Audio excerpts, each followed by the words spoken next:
Conservatives complain a lot about people on the left having a victim mentality. Now, I'm a progressive, and I personally don't use that phrase for reasons that I'll explain. But we have all met that person who blames all their failures on other people and never takes any action to improve their life. And so I think that this victim mentality phrase points towards something real and important. It's just not the most helpful way of talking about it. So I want to suggest some alternative language here. The phrase that social scientists use to talk about this is locus of control. Locus meaning location or place. So the phrase locus of control means something like, where do you believe the center of control of your life is located? Where do you believe your life is controlled from? Your locus of control can be either internal, meaning that you believe that your life is controlled from within through your own choices, or it can be external, meaning that you believe your life is determined by forces outside of your control. You're just powerless, and your life just happens to you. So social scientists have found that an internal locus of control means that you will have much better life outcomes, including better grades, higher incomes, lower stress, longer marriages, more friends, and higher job satisfaction. So there's all kinds of really great outcomes that are associated with an internal locus of control. And an external locus of control causes higher levels of depression, of anxiety, and of criminality. So your beliefs about where your life is controlled from, about that locus of control, turn out to be super important. So conservatives are onto something in that respect. And a really important finding of all of this research is that your locus of control is learned. You can learn to have an internal locus of control, and of course, you also learn to have an external locus of control. You're not born one way or the other. You are trained into one of these perspectives or the other one. And that's crucial because it means that that troubled relative of yours who never takes any responsibility for their life, they could get better. They could learn how to have an internal locus of control.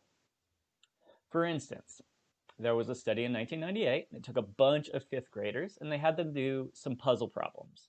And then they praised all of them for their high scores. However, they divided them into two experimental groups and they praised the two groups differently. Half the students were told, you must have worked really hard at these problems. The other half of the students were told, you must be really smart.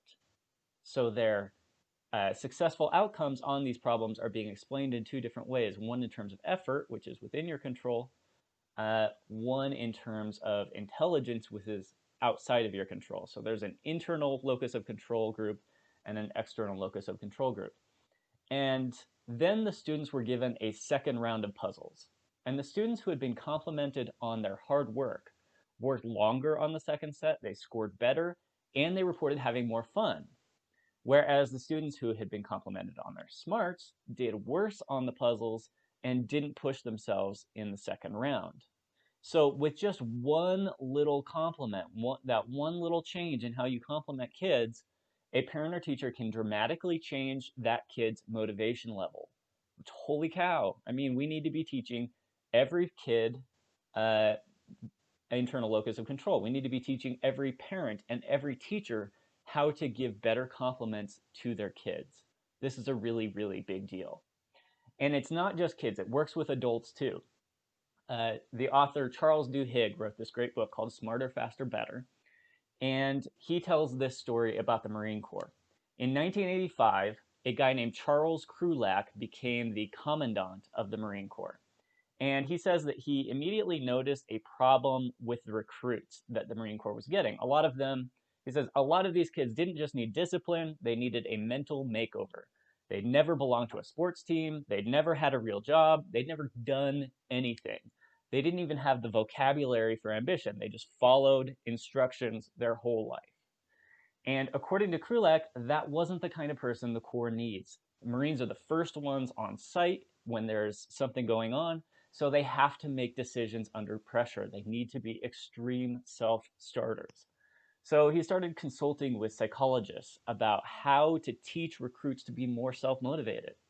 And in the process, he discovered this study that the Corps had done a number of years before, which showed that the best Marines were the ones with an internal locus of control. And so he said, okay, this is what we've got to target. We've got to figure out how to teach the recruits internal locus of control. And he started reforming basic training on that principle. So just as a few examples, now drill instructors constantly put recruits in situations where they have to make judgment calls. The goal is to get them addicted to the feeling of control that comes from taking initiative. In fact, they have one exercise where they put these gas masks on the recruits and they cannot hear anything through the gas mask. And they explicitly tell them you are not allowed to go until you hear a verbal order from your commander. Well, obviously, they can't hear a verbal order from their commander with that gas mask on, so they have to find some way to work through.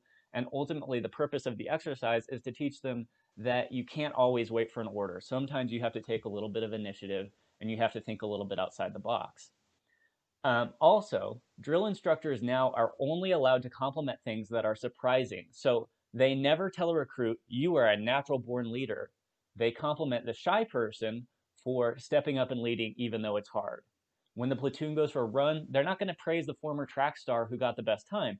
They're going to praise the overweight guy who improved so much on his time from yesterday. So they're really targeting effort and they're targeting things that go above and beyond for compliments. And the reforms to basic training that Krulak made have been a huge success. Recruits exhibited a measurable increase on measures of locus of control in kind of a debrief, a study that they did. And their recruits' retention rate and performance scores have increased by more than 20%. So really big gains in terms of the outcomes that they were trying to improve. And one of the people who benefited from this new basic training regime was Eric Quintanilla, and this is a story, again, that Charles Duhigg tells in his book. Quintanilla joined the Marines in 2010, and he had never felt in control of his life. He had always just taken whatever job he could get, worked in a hobby store, had no particular passion for hobbies, flunked out of a lot of job interviews because he had no passion for the work. And eventually he decided to join the Marine Corps because he'd gotten married, his wife was pregnant, and he knew he had to do something in order to create a better life for his family and earn more money. And so when he signed up, the recruiter shook his hand and said, "Thank you, you made the right choice." And he replied, "It's the only one I see for myself." So that just gives you a sense of where this guy was at before. And at the end of the training, Quintanilla said, "You think a boot camp is going to be all screaming and fighting, but it's not. It's not like that at all. It's more about learning how to make yourself do things that you thought you couldn't do. It's really emotional, actually." So here's the point of this whole story about the Marines. If you talk about success and failure in terms of your own choices and your own effort, you are going to have that internal locus of control. You are going to be way more motivated, you are going to be way more successful, and you are going to be way more happy than if you attribute your success or failure to your own inherent abilities that you were born with, or to your upbringing, something that your parents did, or to your circumstances, things that just happened to you, or whatever. It's just a scientific fact that an internal locus of control will make your life better in all sorts of ways. So bringing this discussion now back to the concept of victim mentality. If I say someone has a victim mentality, really what I'm saying is that they have an external locus of control with all of the behavioral problems and bad life outcomes that come with that. But of course, it's a very loaded phrase. And what I really mean when I say someone has a victim mentality is that person sucks. That's just not a great person. It's a very judgmental way to frame this concept of external locus of control, right? And if I want to persuade you, if you have this external locus of control and I want to persuade you to change your behavior, be a better person, and develop an internal locus of control, telling you that you have a victim mentality is probably the worst thing that I could say, because you're going to turn off and you're going to tune me out, because screw me, I don't know your struggle. So imagine if instead of saying you have a victim mentality, I instead say, what I hear you saying is that you feel like you don't have control of your life. You feel like your life is driven by things outside of your control. Did you know, though, that just believing that you have control gets you halfway there. There's all sorts of research that shows this, that if you can just embrace the belief that your choices will change things, that gets you halfway to where you want to be in life. Now, obviously, that simple message, saying that to somebody, is not going to change their life. Like, that's not going to solve all their problems. But at least you might be receptive to what I'm saying if I frame it that way, right? You might at least listen to what I have to say. You're not going to instantly close up your ears and cut all ties with me because I insulted you. So that to me is the first problem with that victim mentality phrase. It's going to turn people off rather than be persuasive. And I think that there are more persuasive ways to frame this. When you complain about people with a victim mentality, you're only preaching to the converted, people who already agree with you, people who already have an internal locus of control. It's like, that guy has a victim mentality. Yeah, we feel so much better about ourselves because we're not like that person who has a victim mentality, right? So it's all about sort of my ego. You're never going to actually persuade or convince someone who actually needs to hear this message about where their locus of control would more productively be located.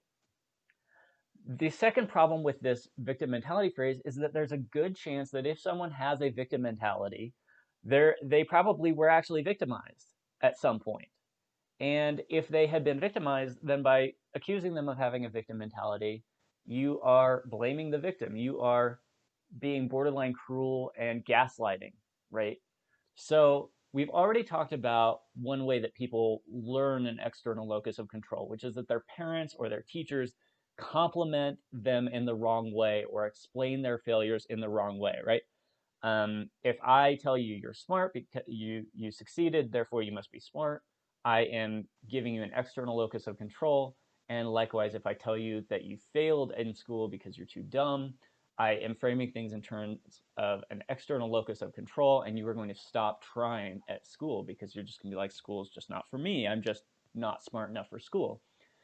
And that in itself is a kind of victimization, right? Because you have been trained the wrong way. Your parents and your teachers have failed you.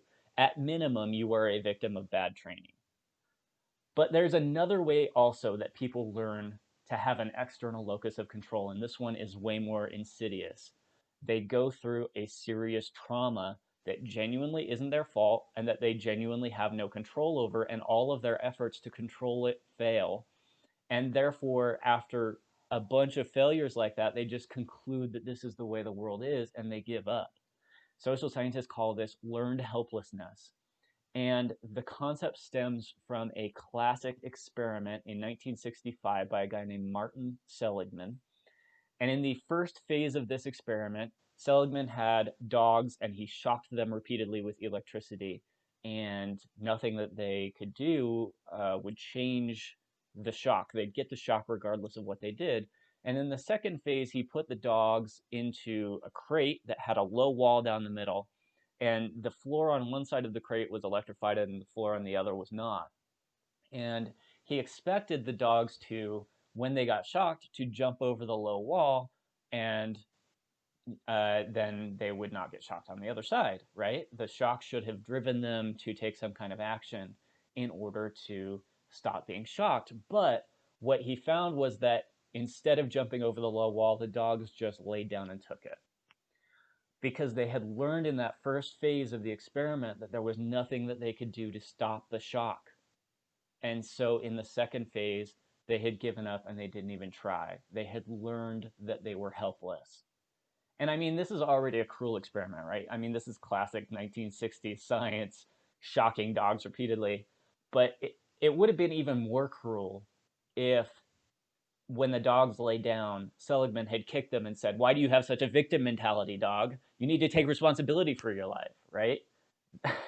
The dog had good reasons for giving up because this guy had just shocked them to no end, and they had nothing that they could do would stop it. So they learned sort of the logical lesson from that, that they were helpless. And it's not going to suddenly motivate you because I criticize you harshly. Speaking harshly to someone who has gone through this is not going to change what they have learned. If anything, it's just going to sap their motivation even more. So you've got to find gentler ways to reawaken that person's sense of control.